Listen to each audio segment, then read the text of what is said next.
আসসালামু আলাইকুম প্রিয় শ্রোতাবৃন্দ। আল্লাহর অশেষ মেহরবানিতে আপনাদের সামনে আজকে উপস্থিত হতে পেরেছি। আজকে গুরুত্বপূর্ণ একটি আলোচনার বিষয় হলো রাম মন্দির, বাংলাদেশে রাম মন্দির নির্মাণ।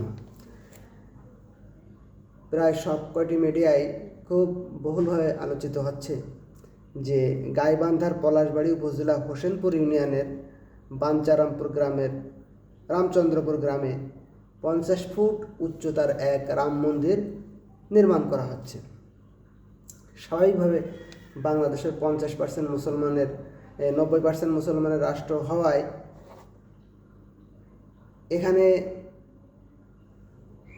রাম মন্দির গড়ে উঠবে, অথচ এই রাম মন্দির কিন্তু একটি সেন্সিটিভ শব্দ।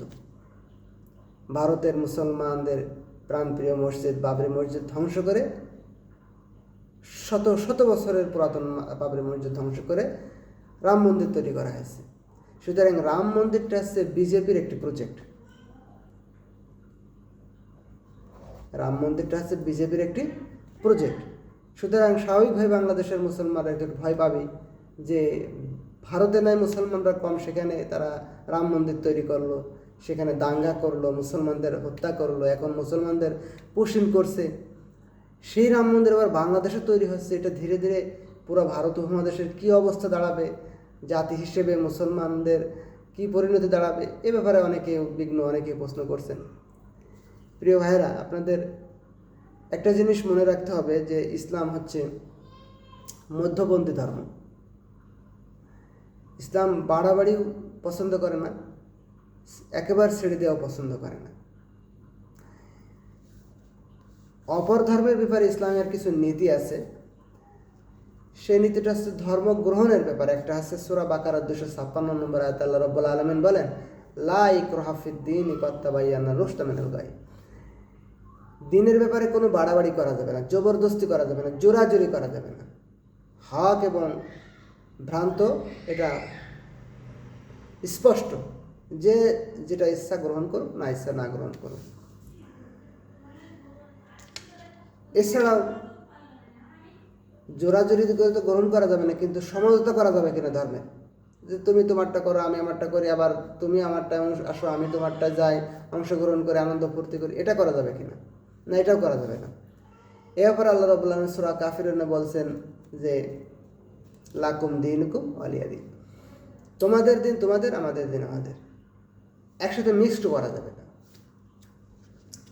আর সূরা মুমতাহিনার 8 এবং 9 নম্বর আয়াত আল্লাহ রাব্বুল আলামিন বলেন, যে সমস্ত অন্য ধর্মের লোকেরা তোমাদের সাথে যুদ্ধ করেনি, তোমাদেরকে বাড়ি থেকে বের করে দেয়নি, তার মানে ধর্মীয় কারণে তোমাদের সাথে যুদ্ধ বিগ্রহ লিপ্ত হয়নি। ধর্মীয় খেয়াল রাখতে হবে, ধর্মীয় কারণে মনে রাখতে হবে কথাটা।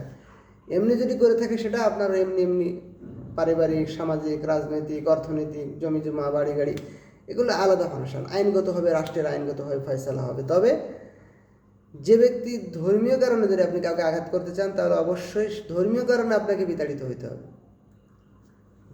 যে ব্যক্তি ধর্মীয় কারণে আপনার সাথে যুদ্ধ করেনি, তার সাথে আপনি যুদ্ধ করতে পারবেন না, তার রাম মন্দির তৈরিতে বাধা দিতে পারবেন না। আল্লাহ রাব্বুল আলামিন বলেন যে তোমাদেরকে আল্লাহ রাব্বুল আলামিন নিষেধ করছে না তাদের সাথে সদাচরণের, যারা তোমাদের সাথে খারাপ আচরণ করেনি, তোমাদের সাথে যুদ্ধ করেনি, তোমাদের বাড়িঘর থেকে বাইরে করে দেয়নি। এই নীতি অনুযায়ী বাংলাদেশের যে কোনো প্রান্তে একজন ব্যক্তি তার ধর্মীয় উপাসনায় তৈরি করতে পারে, সেটা রাম মন্দির হোক আর কৃষ্ণ মন্দির হোক, যে মন্দিরই হোক তৈরি করতে পারবে।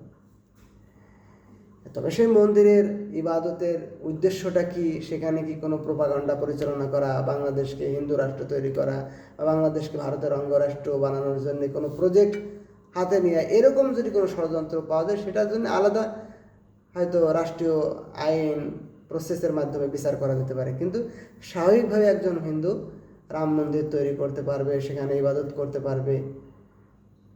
তবে একটা জিনিস খুবই বিড়ম্বনাদায়ক হয় যে মুসলমানদের ইবাদতটা হিন্দুদের জন্য ক্ষতিকর হয় না, কিন্তু হিন্দুদের ইবাদতটা অনেক সময় মুসলমানদের জন্য ডিস্টার্বের কারণ হয়। যেরকম মুসলমানরা হয়তো একটা আজান দেয় 3 থেকে 5 মিনিট সর্বোচ্চ, এরপরে নামাজ পড়ে। সাধারণত তারা দিনের বেলা তো 3 ওয়াক্ত নামাজের কিরাতও আস্তে আস্তে পড়ে, মাইকে তো পড়ারই নিয়ম নাই, এমনি নামাজ পড়ে আর শুধুমাত্র সাউন্ড বক্স মসজিদের ভিতরে ব্যবহার করে, ছোটো সাউন্ড বক্স, যাতে ইমাম সাহেব কখন রুকুতে যাচ্ছে কখন সিজদা যাচ্ছে বোঝা যায়।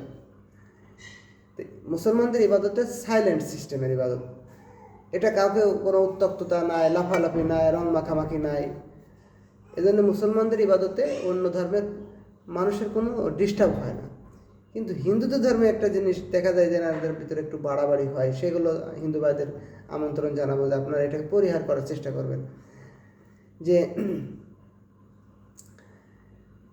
অনেক সময় দেখা যায় কি ওনাদেরকে একটা ইবাদত বলে যে 4-5 দিন 6 দিন দেখি যে একাধারে মাইক বাজতেই থাকে, একাধারে কোনো মানে বিরতিহীন। তো এটা তো ধর্ম না। এটা আপনারা সহজেই বুঝতে পারেন যে যখন মাইক ছিল না তখন কি করতেন।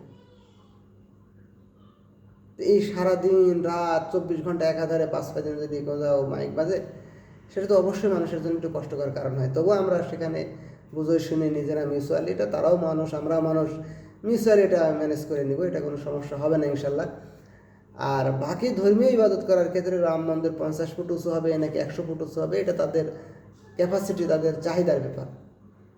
আমাদেরকে আল্লাহ রাব্বুল আলামিন ধর্মীয় কারণে অসহিষ্ণু না হয়ে শান্তিপূর্ণভাবে বসবাস করার তৌফিক দান করুন, এবং ধর্মের রীতিনীতি রেওয়াজগুলো সঠিকভাবে বুঝে একটি ধর্ম আর একটি ধর্মকে দেখে যেন আকৃষ্ট হয়। আরেকটি অন্য ধর্মের লোক এক ধর্মের লোক দেখে, আপনি হিন্দু ধর্ম যদি চান যে আপনার ধর্ম প্রসারিত হোক, মানুষ বুঝুক, তাহলে এমনভাবেই তো করা উচিত যাতে অন্যরা দেখে আকৃষ্ট হয়। আবার মুসলমান ধর্ম তো সেভাবেই পালন করা উচিত যেন অন্য ধর্ম লোকজন ধর্ম দেখে আকৃষ্ট হয়। তা আশা করি আমরা সবাই এই বিধান মেনে চলতে পারবো। আখির দাওয়ানা আলহামদুলিল্লাহি রাব্বিল আলামিন।